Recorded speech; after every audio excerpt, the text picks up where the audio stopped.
اعوذ باللہ من الشیطان الرجیم بسم اللہ الرحمن الرحیم اللہم صلی علی سیدنا و مولانا محمد وعلی آل سیدنا و مولانا محمد مبارک وسلم علیہ۔ پیارے بہنوں بھائیوں، وہ کرتے ہوئے ہمیں ایک حدیث یاد آ گئی، ہم نے کہا آپ کے ساتھ شیئر کر لیں۔ بڑی پیاری حدیث ہے، بڑی مشہور حدیث ہے، آپ بھی سنتے ہیں، میں بھی سنتا رہتا ہوں، لیکن سننا سنانا جو ہے نا، یہ انسان کو فائدہ دیتا ہے، نفع دیتا ہے، تو ہم نے کہا ہم بھی آپ کے ساتھ شیئر کر لیں۔ حضور اکرم صلی اللہ علیہ وسلم مسجد تشریف لائے اور ممبر جو آپ نے دیکھا مسجد کے اندر جہاں امام خطبہ دیتا ہے، اس کے پہلے درجے پہ قدم رکھا، فرمایا آمین۔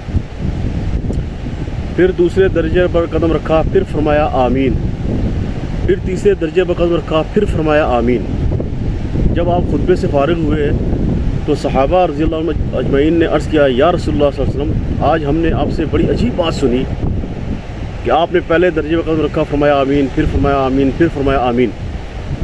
تو حضور اکرم صلی اللہ علیہ وسلم نے فرمایا کہ جبرائیل السلام مقرب فرشتہ وہ تشریف لائے، اور جب میں نے پہلے درجے پر قدم رکھا تو انہوں نے کہا، ہلاک ہو جائے وہ شخص جس کے سامنے آپ کا نام نامی حضور پاک صلی اللہ علیہ وسلم کا نام آئے اور وہ درود شریف نہ پڑھے، وہ ہلاک ہو جائے۔ یہاں سے اندازہ لگائیں کہ درود شریف کی کتنی قدر، کتنی قیمت ہے۔ ہم کوشش کریں، ہم جب بھی نبی پاک صلی اللہ علیہ وسلم کا نام سنیں یا کہیں لکھا ہوا دیکھیں اور ہماری نظر پڑ جائے، ہم فوراً بلا ٹائم ضائع کیے ہوئے ہم اس پہ درود شریف پڑھیں۔ یہ ہمارے اپنی نجات کے لیے ہے۔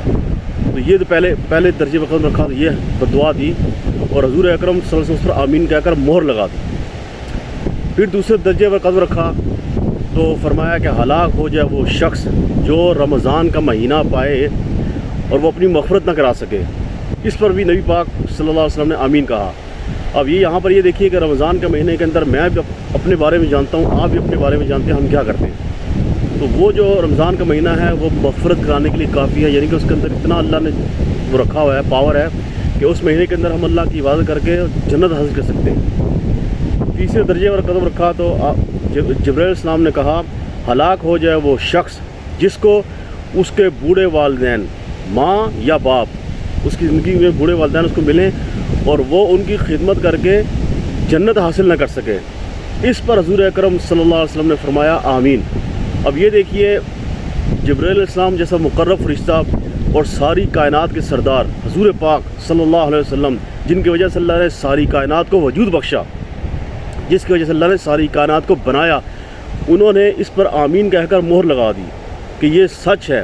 تو ابھی ہم دیکھیں، اگر ہمیں والدین ملے ہیں، بوڑھے ہیں، اور ہم ان کی خدمت کریں، اور یہ خدمت کر کے جنت کا وعدہ ہے۔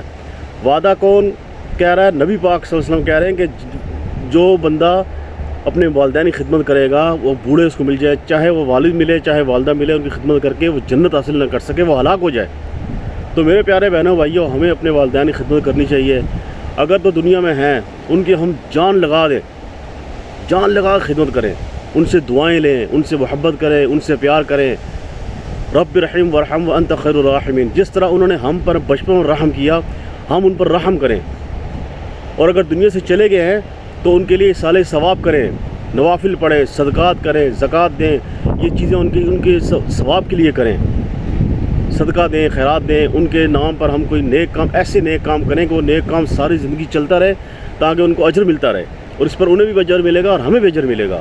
تو ہم کوشش کریں کہ اگر ہمارے والدین دنیا میں ہیں، ہم ان کی خدمت کریں، ان کی خدمت کریں، ان کی دعائیں لیں، کیونکہ والدین جیسی نعمت جو ہے نا، والدین جیسی نعمت وہ دنیا میں کہیں نہیں ہے، دنیا کے اندر کہیں نہیں ہے۔ تو ہم والدین کی خدمت کریں، ان سے دعائیں لیں، اور اگر وہ دنیا سے چلے گئے ہیں تو ان کے لیے ہم دعا کریں۔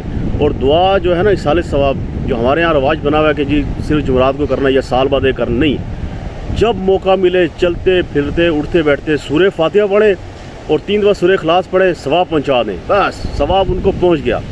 یہ ہر نماز کے بعد نیت کر لیں، چلتے پھرتے بھی پڑھ لیں، ہر روز کی نیت کر لیں کہ ہم نے اپنے والدین کو جو دنیا سے چلے گئے ان کو اصالہ ثواب کرنا ہے۔ اہتمام کرنا وہ الگ چیز ہے، وہ آپ کریں، اس میں کوئی حرج نہیں ہے، اہتمام کریں، مہینے میں کریں، سال میں کریں، اس میں کوئی حرج نہیں ہے، لیکن اصالہ ثواب میں سمجھتا ہوں کہ وہ جو روح کی غذا ہے نا، جیسے ہمارے جسم کو غذا چاہیے ہوتی ہے، ہمیں کھانے کی ضرورت پڑتی ہے، ہمارے جسم کو طاقت ملتی ہے، اسی طرح اصالہ ثواب جو ہے روح کی غذا ہے۔ ہم اس صالح ثواب کریں گے تو ان کی روح کو اجر ملے گا، ان کی روح کو طاقت ملے گی، اور اللہ تعالیٰ ہم سے خوش ہوگا اور ہمیں اللہ اس پہ اجر عطا فرمائے گا۔ اللہ تعالیٰ مجھے اور آپ کو اس پر عمل کرنے کی توفیق عطا فرمائے۔